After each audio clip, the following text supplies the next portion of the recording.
Good morning. Welcome to your daily morning collective astrology report. My name is Spiritually Southern Mama. This is where we come to say the stars are bae bitches. Just kind of our thing now. This PSA is to the fucking child that controls the shapes in the chart. We have a grand trine. We have a fucking kite. We've got a yod.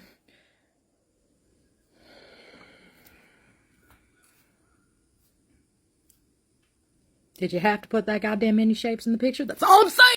Overall, there's 2 yods, a kite, and a grand trine in the sky. Way to have Leo season end with a bang. Finally, good fucking job. Y'all stop fighting so goddamn hard with Taurus and can actually focus on, well, being you. Still waiting on that hot girl summer we were promised, but we'll take what we can get at this point. Okay, so to break that down for everybody who just looked at me like I had grown a third fucking head, because I know there are at least 10 of you bastards, a yod is called a finger of fate. Basically, it's a lesson you have to learn, and there's going to be a little bit of trouble with it, but the universe gives you cheat codes. If you happen to know the cheat codes, the lesson ain't so goddamn hard no more, and it can actually benefit you greatly and lead to some serious success. If you, however, don't get the cheat codes and just wing it, I guess. However, if you don't get the cheat codes and just raw dog that shit, you're gonna probably end up looking like a hamster on a hamster wheel. Pain in the ass, but not the worst thing in the world. To break down the first yod for today's energy, the Sun in Leo is opposed, Saturn retrograde in Pisces. So right now our personality's getting an overhaul, and that shit could be described anywhere from weird to fucking crippling anxiety. But the cheat code here, the sun is sextile the moon, right? So that's an easygoing transition. Yeah, your feelings are valid. Listen to those. They're a part of what make up your fucking personality, okay? But the moon is then trine the Saturn retrograde in Pisces. So the cheat code is just go with the flow. Honor your feelings, understand them, but not all things that are weird or even induce crippling anxiety are bad. Change just happens to be a motherfucker and makes you think it is, because most of you watching me are millennials, and, well, yeah, fuck. For the second yod in question, we have Mercury in Virgo, which is about to go retrograde on the 23rd, 2 days from now, opposed the Neptune retrograde in Pisces. So, when Mercury is opposed Neptune, right, reality gets a little confused. Things start to seem a little foggy, okay?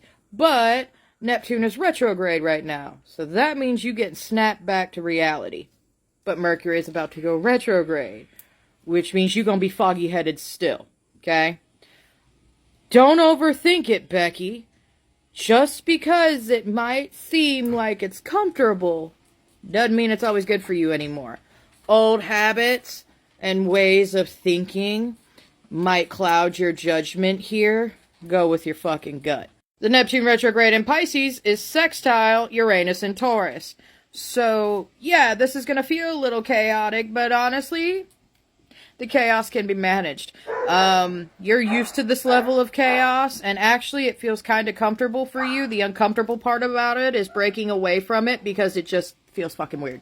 Peace is actually starting to look like a good idea to you, and that's scary. And then we got little old Uranus in Taurus, trine Mercury in Virgo again. So, the foggy-headedness, you know how to deal with that shit. You know how to deal with those old habits. You have discovered them. You've gone down the fucking rabbit holes. You know why you do what you do. You know why you do what you did. And you know why you're going to do what you want to do, because that's better for you. Stop overthinking it, Becky. The grand trine goes on from Uranus in Taurus, trine Pluto retrograde in Capricorn, trine Mercury in Virgo, which is then again trine Uranus in Taurus. So it's an earth trine, which means financial stability in our lives, that mountain-like energy that's really present. So basically, whatever you believe in yourself in that concrete level, you're going to do really well in, because the energy is there for that. But don't be getting so used to the peace and stability that you get lazy, because, yeah, that's also something that can happen with grand trines. Too much of a good thing can be bad, kids. Now we have the kite formation, which is the most complicated one to explain, because it just has a lot more aspects to it. So, Mercury in Virgo is trine Uranus in Taurus. Basically, again, you already know the crazy that you do. You're used to chaos. You got this, bitch. Okay?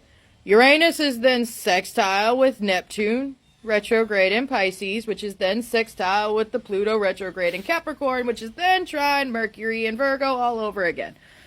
So basically, this is about building stability for you and giving you the ability to see that you are powerful enough to build that stability for your fucking self. You are doing the damn thing and have been doing the damn thing for a hot fucking minute. Why you questioning, bitch? Why? And as per standard usual, any fucking aspect picture that looks cool as shit has a hard aspect to it.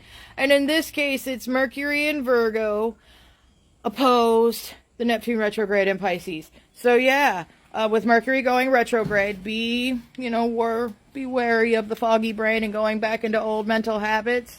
You already know what those look like. You know how to fix those. You know how to tell your brain to shut the fuck up on those. You got that shit mastered. And if you don't believe that, try it. Try it. The opposition in a kite is meant to represent the spine of that kite. So it's what lifts the kite up when wind goes underneath of it and keeps the fabric from going everywhere, right?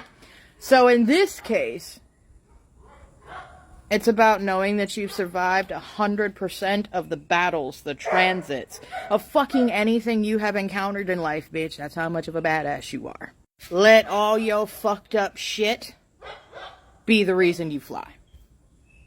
Let all that anxiety, all that neuroticism, all that shit you experience, the pain, the mental anguish, let the past present of you enjoy the fruits of their labor to get you where you are now.